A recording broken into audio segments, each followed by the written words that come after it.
नमस्कार साथियों, बहुजन संगठन पर आपका स्वागत है। मैं धर्मपाल रावत। आज मैं मेरी बात एक कहानी के माध्यम से शुरू कर रहा हूं। कहानी का शीर्षक है शिकारी और उसका पालतू तीतर। एक गांव में एक शिकारी रहता था और वो अपनी पालतू तीतर के सहयोग से शिकार करता था। क्या करता था? वो जंगल में जाता और पालतू तीतर को अपने जाल में बैठा देता और वो एक पेड़ के पीछे छिप जाता। पालतू तीतर का काम क्या था? वो अपनी आवाज से जोर जोर से आवाज करता, जिससे बाकी के तीतर जंगल में आ जाते थे और वो जाल में फंस जाते थे। जाल में जब भर जाता तो वो शिकारी आ जाता और शिकार उस जाल को समेट कर वो अपने घर ले जाता। कुछ तीतरों को तो अपने लिए रखकर उसको मारकर खा जाता और बाकी जो तीतरों को बाजार में जाकर बेच देता। इससे फायदा किसको होता था? सबसे ज्यादा फायदा तो शिकारी को होता था। कुछ फायदा पालतू तीतर को होता था। पालतू तीतर को फायदा क्या होता था कि वो शिकारी उसको काजू बादाम जैसे भी उसको अच्छी अच्छी चीज खिलाकर उसको मोटा करता था। और नुकसान किसको होता था? बाकी तीतरों को होता था। क्यों? जो बाकी तीतर तो वो इसलिए आ जाते थे कि भाई अपनी जाति का तीतर है। इस वजह से इस कहानी से क्या सीख मिली कि इस कहानी से ये सीख मिली कि जिनको तीतर अपना आदमी मानते थे, यानी पालतू तीतर को, वो अपना आदमी नहीं था, वो शिकारी का गुलाम था। शिकारी से उसको खुद को फायदा होता था और उसके खुद के फायदे के लिए वो अपने समाज के बाकी तीतर को मरवाता था। अब मैं ये कहानी आपको क्यों सुना रहा हूं? आज के संदर्भ में पालतू तीतर हैं हमारे बहुजन समाज के जातिगत नेता। और शिकारी कौन है? शिकारी है कांग्रेस भाजपा जैसी राष्ट्रीय पार्टियों के हाईकमान। ये हाईकमान इन पालतू तीतरों को समाज का नेता बनाकर प्रोजेक्ट करता है और उनका मेन स्ट्रीम मीडिया, जिसको मैं मनुस्ट्रीम मीडिया कहता हूं, वो उनको जातिगत नेता के रूप में प्रोजेक्ट करते थे और चुनाव में उनको टिकट भी मिल जाता है। उस वजह से वो जीत भी जाते हैं। फायदा किसको हुआ? सिर्फ पालतू तीतर को। उससे ज्यादा फायदा शिकारी को। समाज का नुकसान हुआ। क्यों? क्योंकि ये पालतू तीतर अपने फायदे के लिए पूरे समाज को बेचते हैं। इसको समझाने के लिए मैं आपको विस्तार से बताता हूं। साथियों,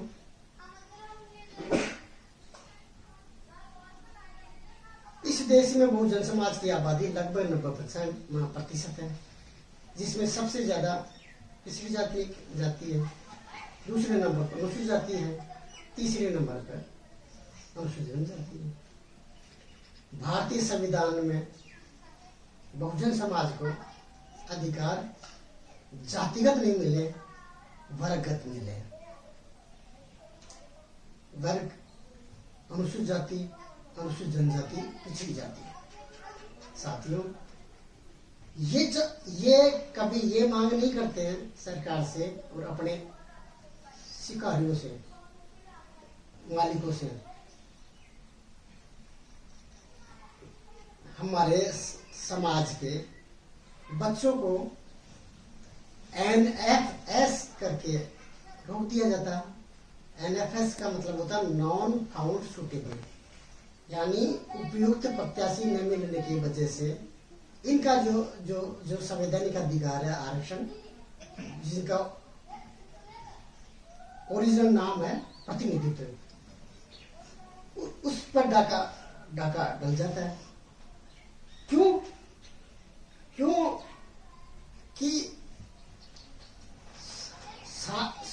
बोर्ड है उसके सदस्य और उसके चेयरमैन शासक जातियों के होते हैं। तो वो शासक जातियां जिनको आज की भाषा में तथाकथित सवर्ण कहते हैं, जब ये लोग हमारे बच्चे परीक्षा में पास हो जाते हैं उसके बाद में उनका इंटरव्यू होता है। इंटरव्यू लेने वाले कौन है? वो शासक जातियों के एक्सपर्ट हैं और वो बोर्ड के चेयरमैन हैं। तो अपने समाज को तो वो मैक्सिमम नंबर देते हैं छात्रों को, और बहुजन समाज के छात्रों को सबसे मिनिमम देते हैं, जिससे वो न तो अच्छी इंस्टीट्यूट में भर्ती हो पाते हैं, उनका संवैधानिक अधिकार नहीं मिल पाता है। और उसकी वजह से क्या होता, क्या लिख दिया जाता है कि उपयुक्त प्रत्याशी नहीं मिलने की वजह से ये इनका एक ही नौकरी इन तथाकथित समूहों से भर ली जाती है। फायदा किसको हुआ? उनको फायदा हुआ, दुश्मनों को। और नुकसान क्या हुआ? किसको हुआ? बहुजन समाज को। कभी ये मांग नहीं करते हैं ये लोग कि यदि या तो साक्षात्कार व्यवस्था को खत्म किया जाए, क्योंकि हमारे बच्चे परीक्षा में पास हो जाते हैं और साक्षात्कार में ये द्रोणाचार्य साक्षात्कार में कम नंबर देकर वो रख दिए जाते हैं। तो इन नेताओं की क्या मांग होनी चाहिए? या तो साक्षात्कार खत्म किया जाए, और यदि साक्षात्कार लेना जरूरी भी हो तो हमारे बच्चों के साक्षात्कार हमारे समाज के ही विशेषज्ञ लें।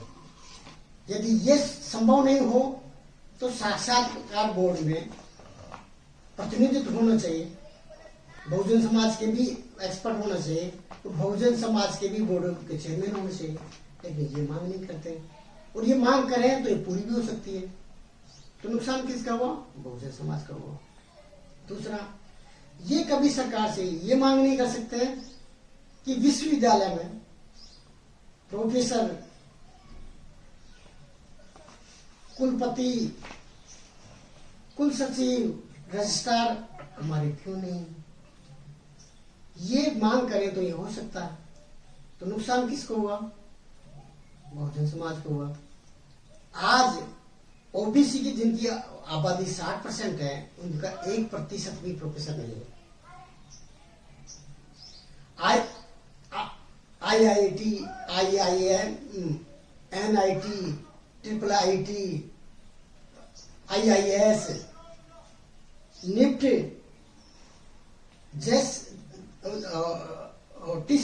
जैसी प्रतिष्ठित इंस्टीट्यूट में हमारे प्रोफेसर और डायरेक्टर क्यों नहीं है?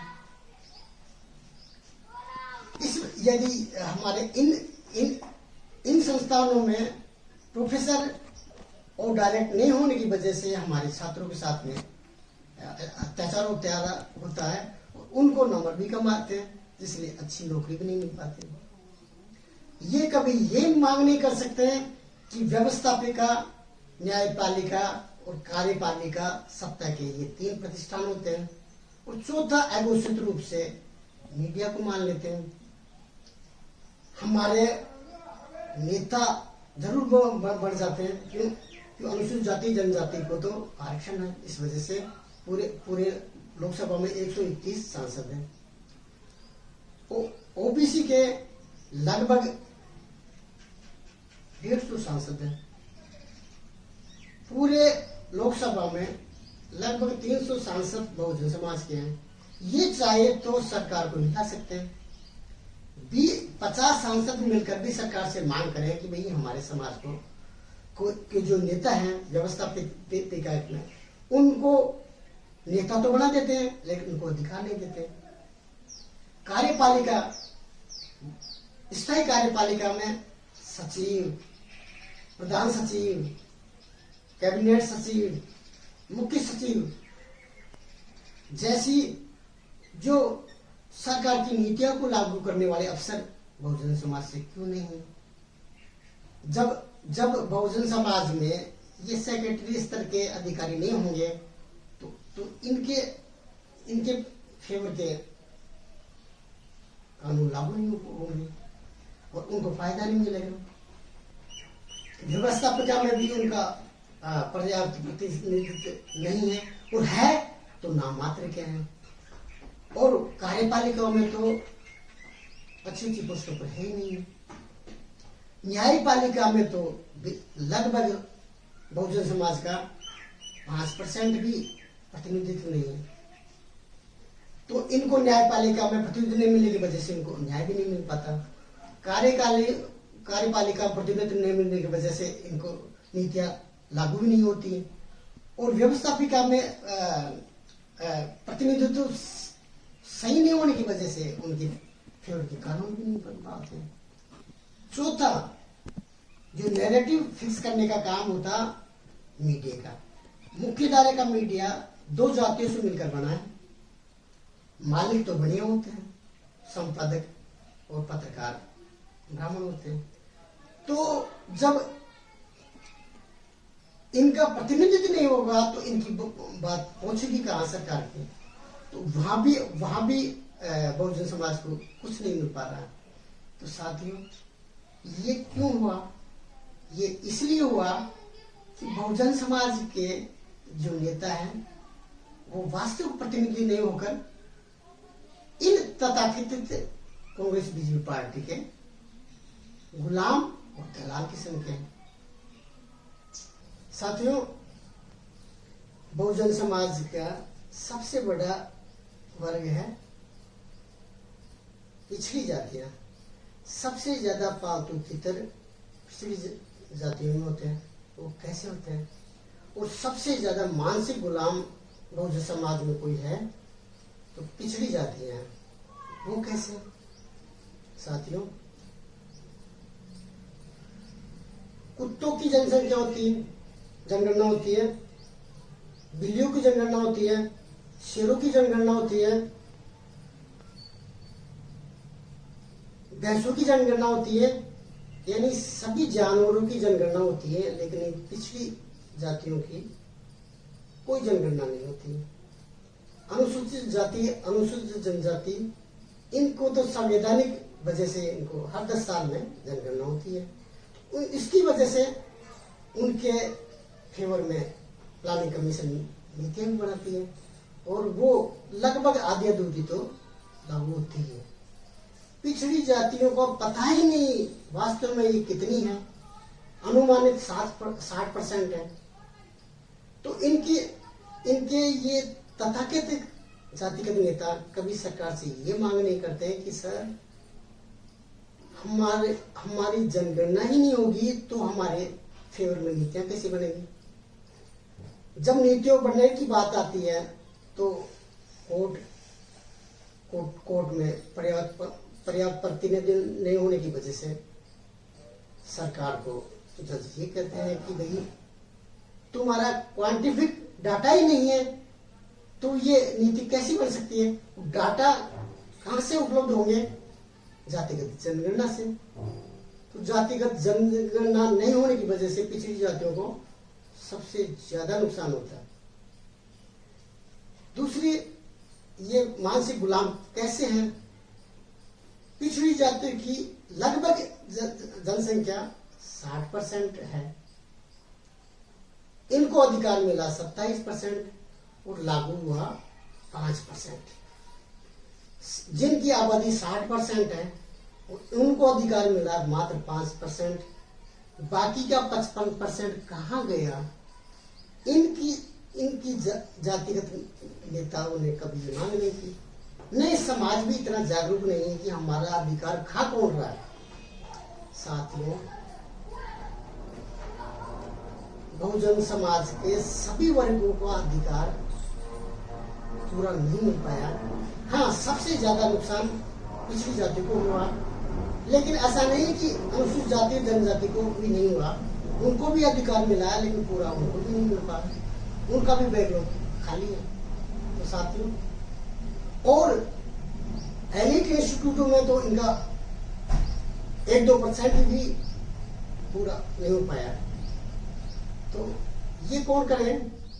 ये समाज के ये पालतू तीतरों की जिम्मेदारी होती है कि ये सरकार से मांग करें। अब आते हैं बहुजन समाज के मुक्ति का मार्ग। बहुजन समाज के अधिकार कैसे मिल सकते हैं? साथियों, पूरे देश में बहुजन समाज की आबादी लगभग 90% है। सोशल मीडिया का जमाना है, शिक्षा भी धीरे धीरे आ रही है। हाँ, जागरूकता के मामले में सबसे कम जागरूक समाज है पिछड़े वर्ग, पिछड़ी जाति। सबसे ज्यादा जागरूक अनुसूचित जाति है, लेकिन ये शारीरिक रूप से ज्यादा प्रताड़ित है। इनके साथ में शारीरिक रूप से भी अत्याचार होता है। तीसरा वर्ग है आदिवासी वर्ग। इनकी जमीन पर सरकार बनियों पूंजीपतियों को दे देती है, क्योंकि वहां उनके माइंस है। तो इनकी जबरदस्ती जमीन छीन लेती है, और यदि विरोध करें तो नक्सलाइट कहकर उनको मार देते हैं। तो साथियों, मुक्ति के मार्ग में सबसे पहले क्या किया जाए? पहला है बहुजन समाज को आपस में भाईचारा बनाना होगा। अनुसूचित जाति, अनुसूचित जनजाति, पिछड़ा वर्ग मिलकर बहुजन समाज बनते हैं। दूसरा, धार्मिक अल्पसंख्यक भी बहुजन समाज में ही है। ब्राह्मण धर्म से तंग आकर आत्मसम्मान के लिए उन्होंने धर्म परिवर्तन किया। यहाँ के ईसाई अमेरिका से नहीं आए, यहाँ के मुसलमान अरब देश से नहीं आए, वो यही बहुजन समाज के लोग हैं, यानी उनके ब्लड ब्रदर है। जाट मुसलमान भी मिलेगा, जाट सिख भी मिलेगा, जाट ही ब्राह्मण धर्म में भी है। गुर्जर मुस्लिम भी है। मेव जो मुसलमानों का मेव है, हिंदुओं से, गुर्जरों से, पिछली जातियों से बना है। ज्यादातर 90% अल्पसंख्यक बहुजन समाज से। तो इनको आपस में भाईचारा बनाना पड़ेगा। सामाजिक रूप से जो नई पीढ़ी है उनकी जिम्मेदारी ज्यादा है, क्यों? इनका सामूहिक दुश्मन और सामूहिक विरोधी यहाँ के तथाकथित संगठन है, जो सभी का अधिकार खा रहे हैं। तो लोकतंत्र में जानकारी ही हथियार है, और जागरूकता ही अधिकार प्राप्त करने का साधन है। तो आपस में इनको भाईचारा बनाना होगा। दूसरा, ऐसे सामाजिक संगठनों की मदद करनी होगी जो बहुजन महापुरुषों को के लेकर समाज बनाना चाहते हैं और देश को प्रबुद्ध देश बनाना चाहते हैं। पेरियारी रामास्वामी नायकर, राष्ट्रपिता ज्योतिबा फुले, साहूजी महाराज, नारायण गुरु, मां मना राम स्वरूप वर्मा, शहीद जगती बाबू कुशवाहा, पेरिया लाले सिंह यादव,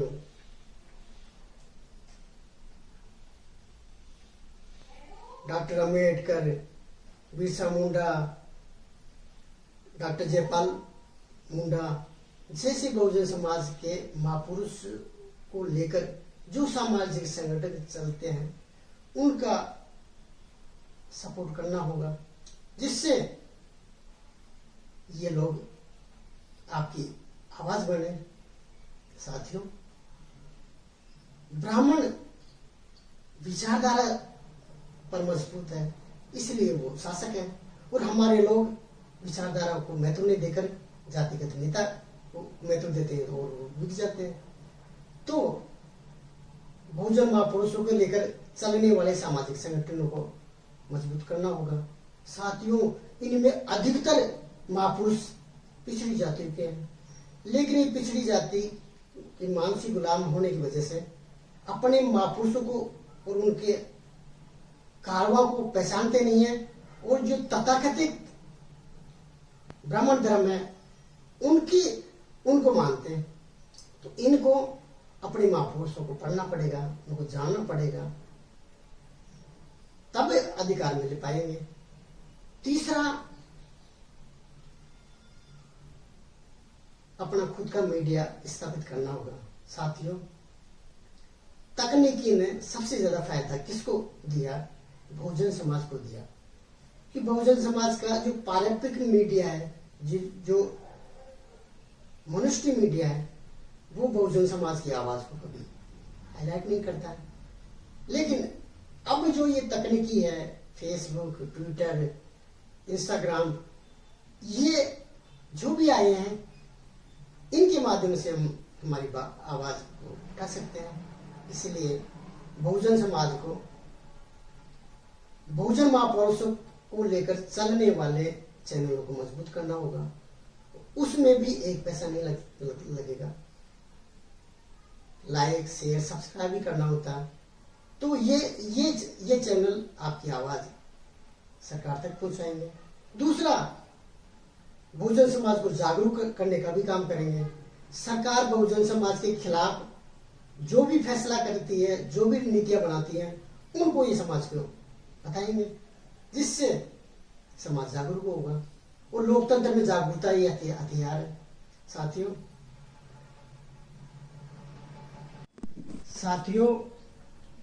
बहुजन समाज को इन पालतू तीतरों को भी खत्म करना होगा।